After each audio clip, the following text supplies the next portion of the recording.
On the morning of February 10, 2019, 6-year-old Faye Swetlik was just a typical young girl, full of life and energy, enjoying the simple pleasures of childhood. Her laughter was infectious, and her smile could light up any room. Living in the quiet neighborhood of Churchill Heights in Cayce, South Carolina, Faye shared a home with her mother, who described their life as peaceful, safe, and full of love. The two of them had a bond that seemed unbreakable, until that fateful day when everything changed. Faye was known for her bright personality, and the small community she called home adored her. The streets of Churchill Heights were filled with the innocence of children playing outside, and Faye was no exception. She had a playful spirit and a curious mind, always eager to explore the world around her. On that particular morning, Faye had been playing outside near her home, enjoying the sunny day and the freedom of childhood.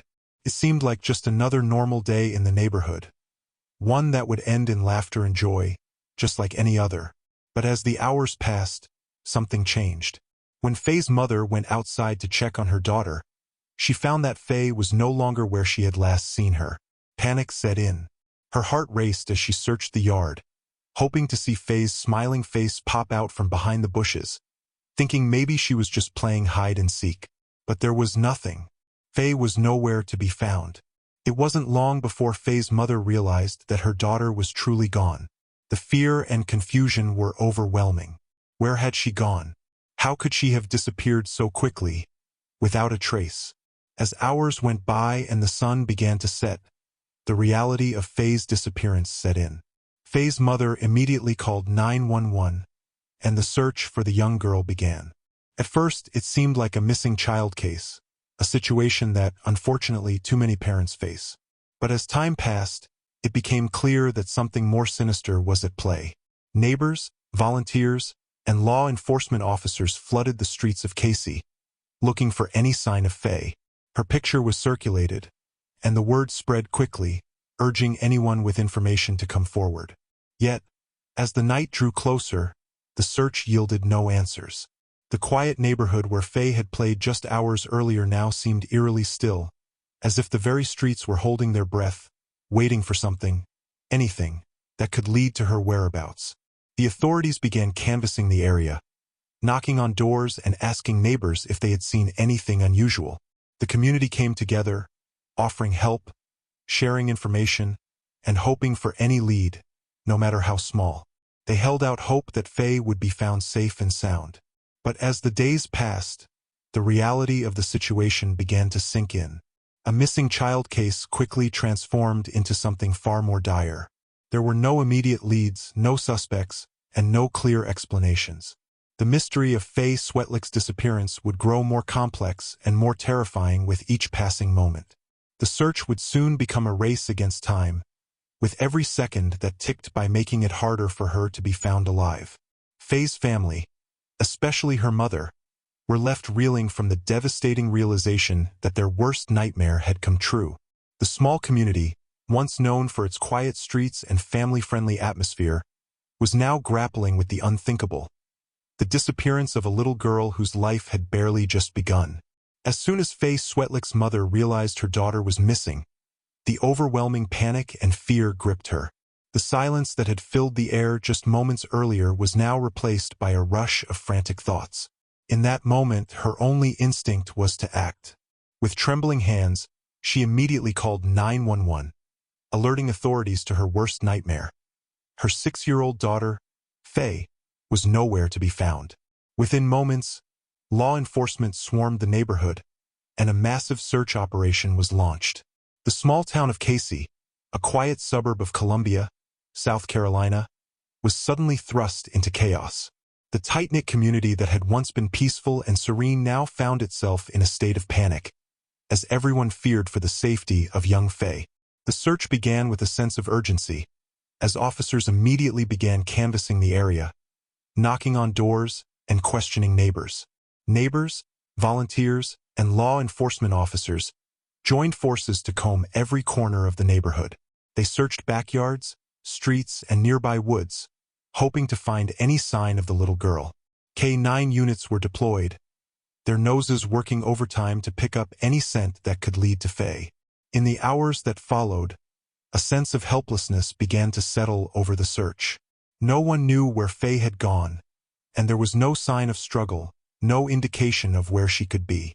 The authorities had nothing to go on. No eyewitnesses, no security footage, and no leads to follow. The case quickly became more than just a missing child report. It became a race against time. With each hour that passed, the hope of finding Faye alive was dwindling. As the search extended into the following days, the operation grew larger. The FBI was called in to assist with the investigation, bringing additional resources and expertise. Helicopters flew overhead, scanning the area from above, while ground crews scoured the surrounding woods and creek beds. The national media began to cover the story, and Faye's disappearance quickly gained widespread attention. The urgency in the community was palpable. Volunteers showed up in droves, offering to help with the search. The entire town of Cayce, along with the rest of the nation, watched, hoping for a miracle. But despite the massive effort, there was still no sign of Faye. The hours turned into days, and with each passing moment, the situation grew more dire. Faye's mother, devastated by the uncertainty of her daughter's whereabouts, made tearful public pleas for Faye's safe return. On TV, she held back tears as she asked the public for help, describing her daughter's bright smile and bubbly personality. She held out hope that somehow her little girl would be found alive, that somehow this nightmare would have a happy ending. But as the days went by, the hope for a happy ending began to fade. The search intensified, but the haunting reality that something terrible may have happened to Faye became more apparent with each hour. Despite the best efforts of law enforcement, volunteers, and the community, Faye was still nowhere to be found. Her mother, devastated and heartbroken, continued to hope, praying for any sign that her daughter was still alive. The search for Faye Swetlik was far from over, but the passage of time was starting to take its toll. With every moment that passed without a break in the case, the question remained, what had happened to Faye Swetlik? Why had she vanished without a trace? And where was she now? In the days that followed, authorities continued to search high and low, determined to find the little girl who had captured the hearts of her entire community. With Faye Swetlik's body recovered, the investigation into her death shifted into high gear. Law enforcement and the FBI were determined to uncover what had happened to the little girl, and the sense of urgency was palpable. Authorities knew they had to act fast to piece together the puzzle of Faye's final hours, and they began by retracing her steps. Detectives scoured the neighborhood and spoke with anyone who might have had information. They went door to door, questioning neighbors, and collecting security camera footage from homes along Faye's route. They also reviewed the footage from cameras in the area where Faye's body had been found, hoping to uncover any clues that could help lead them to her abductor. And then a breakthrough came. As the team sifted through the footage, a curious piece of evidence emerged. A man, walking near the area where Faye's body had been discovered, caught their attention. The man was seen on multiple cameras in the vicinity of Faye's last known location, and the timing of his movements seemed to coincide with the period when Faye had disappeared. His presence raised alarm bells, and authorities decided to focus their attention on him. The man was soon identified as Cody Scott Taylor, a 30-year-old neighbor who had only recently moved into the area. While he was still relatively new to the neighborhood, authorities quickly realized that Taylor was a figure they couldn't overlook. Although Taylor had only been in the area for a short time, there were reports that he had interacted with Faye before. Neighbors had noticed him around the block, and some had seen him talking to Faye on occasion. At first, these interactions seemed innocent enough, but as the investigation deepened, questions about the nature of their relationship began to arise. Was he simply a friendly neighbor, or was there something more sinister at play? As investigators dug into Taylor's background, they learned that he had a history that didn't sit well with the case. He had a criminal record, and while it didn't immediately suggest any violent tendencies, it raised concerns. Taylor had also been acting strangely in the days leading up to Faye's body being found, which made him a person of interest in the investigation. Despite these suspicious behaviors, authorities didn't have enough concrete evidence to make an arrest.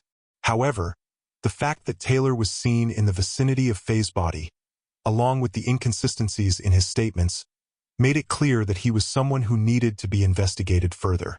Law enforcement began to scrutinize Taylor more closely. They dug into his past, checked his social media activity, and began questioning those who knew him. They also learned that Taylor had been unemployed at the time of Faye's disappearance and had been spending a lot of time in his home, which was located just a few blocks from Faye's. In the days following the discovery of Faye's body, authorities began piecing together a disturbing picture. As they reviewed surveillance footage, interviewed neighbors, and examined Taylor's movements, it became apparent that the timeline was starting to fit together in a way that was deeply troubling. But despite all of these clues, Cody Scott Taylor was not yet ready to speak. His silence was deafening, and his refusal to cooperate with investigators only deepened the suspicions surrounding him. Still, law enforcement remained determined to uncover the truth. They knew that the answers they sought were just out of reach, and they weren't willing to stop until they had pieced everything together. As the investigation continued to unfold, the community of Cayce was left in shock. The idea that someone living so close to Faye and her family could be responsible for such a heinous crime was hard for many to accept. The quiet, peaceful neighborhood that had once felt safe now felt like a place where fear could lurk around any corner. The investigation was far from over, and as authorities began to close in on Taylor, the dark secrets that had been hidden in plain sight were slowly starting to come to light. As investigators continued to piece together the events surrounding the tragic disappearance and death of 6-year-old Faye Swetlik, their attention was firmly focused on Cody Scott Taylor, the neighbor who had quickly become their prime suspect. Taylor had lived in the neighborhood for about a year, but he was far from a known figure. While he didn't have a criminal history involving children, his actions in the days leading up to Faye's disappearance began to raise serious red flags. In the aftermath of Faye's body being found, investigators worked tirelessly to uncover the truth, and soon, they learned more about Taylor's background. He had been seen in the area around the time Faye went missing, and footage had placed him in close proximity to where her body was later discovered. Neighbors had reported seeing him around the neighborhood, and some even recalled seeing him interacting with Faye. While nothing seemed out of the ordinary at first, there was something unsettling about Taylor's behavior during the days surrounding Faye's disappearance. After several days of intense investigation, authorities finally made the connection they had been desperately seeking. On February 14, 2019, just 4 days after Faye's body was discovered, investigators determined that Cody Taylor was the one who had abducted Faye. The pieces of evidence gathered during the investigation pointed directly to him, and the authorities now had their suspect. But as they continued to search for more definitive evidence to support their case, the chilling realization began to set in. The investigation took a grim turn when authorities began to search Taylor's home. What they discovered there was even more unsettling. Inside, they found several pieces of evidence that confirmed Taylor's involvement in the abduction, though the exact details remain unclear. Still, they were now certain that Faye had been taken by Taylor, but the question of why remained unanswered. Then, just 5 days after Faye's body had been found, on February 18, 2019, a shocking phone call turned the case upside down. Authorities learned that Cody Scott Taylor was dead. He had taken his own life with a self-inflicted gunshot wound. The timing was incredibly significant, just before investigators were set to confront him directly. It was a devastating blow to the case, leaving the community, law enforcement, and Faye's family with even more questions than answers. The circumstances surrounding Taylor's death raised more unsettling possibilities. Why had he ended his life so dramatically, just as the authorities were closing in on him? Was it an act of guilt, or was there something more sinister behind his decision to take his own life? And why did he abduct Faye in the first place? Was there a deeper, hidden motive behind his crime? Unfortunately, these questions would remain unanswered, as Taylor's death had left a void of information. The tragic end to this chapter in the investigation left many wondering about the true reasons behind Faye's abduction and death. Was Taylor's motive ever truly known? His decision to end his life so abruptly not only robbed investigators of the opportunity to question him, but also left Faye's family without the closure they desperately needed. In the weeks following Taylor's death, the town of Cayce continued to reel from the shock of the entire ordeal. Faye's life had been brutally cut short, and the discovery that her abductor had taken his own life meant that the world would never fully understand why he did what he did. The trauma of losing Faye, compounded by the uncertainty surrounding Taylor's motives and the finality of his death, left many struggling to make sense of the tragedy. As the community grieved and tried to heal, the unanswered questions about Cody Taylor's motives and the horrific abduction of Faye Swetlik hung heavily in the air. Though Taylor had taken his own life, the impact of his actions would be felt forever by Faye's family, friends, and the town of Cayce. The aftermath of Faye Swetlik's abduction and death left the entire community of Cayce, South Carolina, devastated. Faye was just 6 years old, a young girl full of life, promise, and joy, who had been taken from her family in the most tragic and brutal way. Her loss sent shockwaves not only through her family but also through the tight-knit neighborhood that had known her. The pain was unimaginable, and the community rallied around Faye's family, offering their condolences and support in every way they could.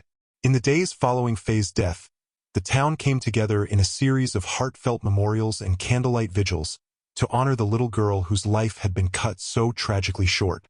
These gatherings were a symbol of the love and compassion that the people of Cayce shared. They held each other close, shared tears, and remembered Faye for the bright smile and laughter she had brought to their lives. Despite the sorrow, the support from the community was a testament to the deep impact that Faye's life, and her death, had on everyone who knew her. But even as the community grieved, the lingering question remained: why did Cody Taylor abduct Faye? What was his motive? Authorities and the public alike were left searching for answers that, sadly, would never come. Some speculated that Taylor may have been struggling with personal issues, mental health challenges, or perhaps had some unknown obsession with young children. But without his testimony, those questions would remain unanswered. What made the situation even more heartbreaking was the fact that, with Taylor's death, the case came to an abrupt and tragic end. Faye's family and the community would never get the closure they so desperately needed. The questions surrounding Taylor's motive, his psychological state, and his decision to end his life before he could face justice would forever haunt those who were left behind. The case also raised broader concerns that extended beyond Faye and her family. It served as a harsh reminder of the dangers that may lurk in seemingly ordinary neighborhoods. People who appear harmless, even familiar, can sometimes harbor dark secrets and be capable of committing unimaginable acts. The loss of Faye raised awareness in the community and sparked much-needed discussions about neighborhood safety, vigilance, and the need for better awareness of those living among us. It's a difficult and painful lesson, but one that brought into focus the harsh reality that not everyone is who they seem to be. In the wake of Faye's death, the Swetlik family was forced to endure the hardest kind of grief, losing a child in such an unjust way. But even through the pain, they found solace in knowing that Faye's story had touched the hearts of so many. Her story was one of innocence, love, and an unimaginable loss. It was a tragedy that rippled through the lives of those who didn't even know her, yet felt deeply connected to her memory. Though justice was never fully served, as Cody Taylor's death meant that he would never stand trial, the community stood united in their sorrow.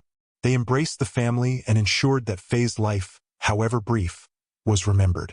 The tragedy of her disappearance and death changed the lives of the Swetlik family forever, but it also sparked a wave of compassion and vigilance that brought the community closer together.